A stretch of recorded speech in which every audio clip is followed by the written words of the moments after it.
देऊ इच्छित नाही. मी त्यांना जाऊन भेटेल, भेटायचं होतं भेटणार. पण तुमच्यावर कुठला दबाव होता का? नेमका तुम्ही प्रवेश का केलेला आहे? तुमचे जे आरोप होते त्याला काय मी होतं? वेळोवेळी आपल्या सर्व माध्यमांना सांगितलेलं आहे.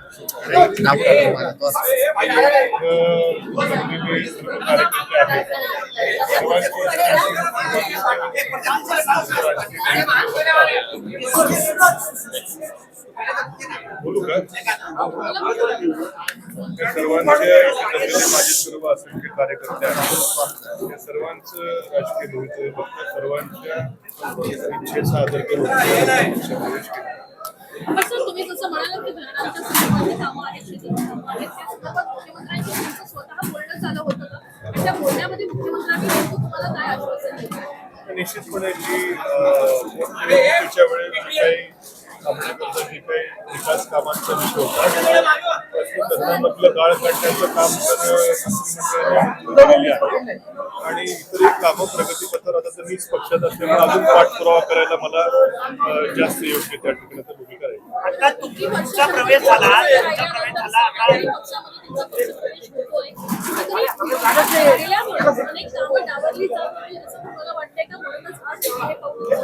आता निश्चितपणे विरोधी पक्षात असताना मी माझी जबाबदारी पार पाडली, परंतु त्याची मोठी किंमत माझ्या मतदारसंघाला द्यावी लागली.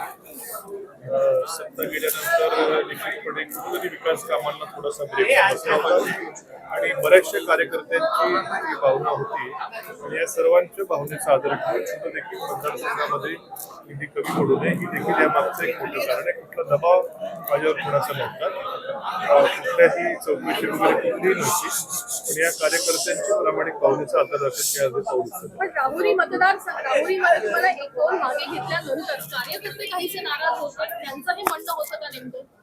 नाही, तर कसं आहे त्यावेळेसची जी निवडणुकीच्या वेळेची सगळी भूमिका असते, काही समंजसपणाचे निर्णय घ्यावे लागतात.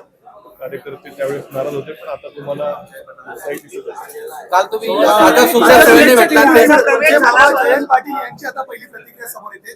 त्यांचं म्हणणं आहे की तुमचा संपर्क होत नाहीये आणि तुमच्या पक्षप्रवेशाबद्दल देखील त्यांना कल्पना नव्हती.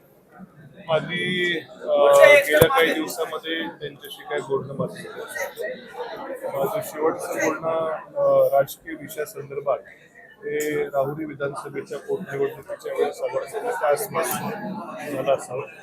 त्यानंतर राजकीय विषयावर मी त्यांच्याशी काही चर्चा केली. काल प्रवेश झाला आता तुमचे मामा जयंत पाटील यांचा सुद्धा प्रवेश दिवसापासून जयंत पाटील जे आहेत ते भाजपमध्ये येतील अशी चर्चा जी आहे ती राजकीय वर्तुळात पाहायला मिळत होती. ते सुद्धा येतील का? तुम्ही आलात का?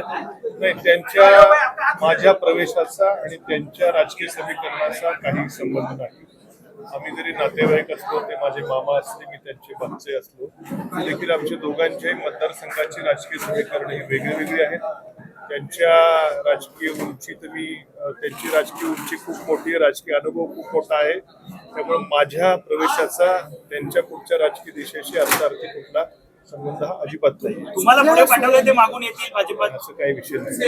सर एकीकडे स्थानिक स्वराज्य निवडणुकीच्या आधी दोन्ही राष्ट्रवादी एकत्र बैठका झाल्या असल्याची माहिती आहे, ज्याच्यामध्ये तुम्ही स्वतः होता. हे तथ्य काय आहे नेमकं? मी एका बैठकीला फक्त होतो, एकाच बैठकीला होतो. त्यावेळेस काही विलिनीकरणासंदर्भातल्या चर्चा होतात, त्या बैठकीला फक्त मी होतो. अजित पवार स्वतः होते त्या बैठकीला? हा, दादा स्वतः बैठकीला होते. जयंत पाटील साहेबांच्या घरी दादा एकटेच होते. राज्यातली सुप्रिया सुळेंची प्रतिक्रिया आली, त्यांनी तुम्हाला शुभेच्छा दिल्या. त्यांचं म्हणणं आता अहिल्यानगरमध्ये राम शिंदे सोडले सर्व आमच्या राष्ट्रवादी आणि काँग्रेसचे नेते आहेत. काय बोलाय? मी काल भेटलेलो आहे. माझ्या काय भावना आहेत मी ताईंच्या कानावर घातल्या आणि त्यांच्या सदिच्छा माझ्याबरोबर असतील. शरद पवार साहेबांची काय प्रतिक्रिया असते? नाराज असं बोललं जात आहे, काय फोन वगैरे झाला तुमचा? मी अवश्य भेटेल त्यांना. माझ्याकडे त्या प्रतिक्रिया मला माहित नाही काय बोलते, पण मला नाही भेटता आलं. जयंत पाटील साहेबांना नाही भेटता आलं. सुप्रियाताईंची माझी चर्चा झाली, रोहित पवारांची माझी फोनवरती चर्चा झाली.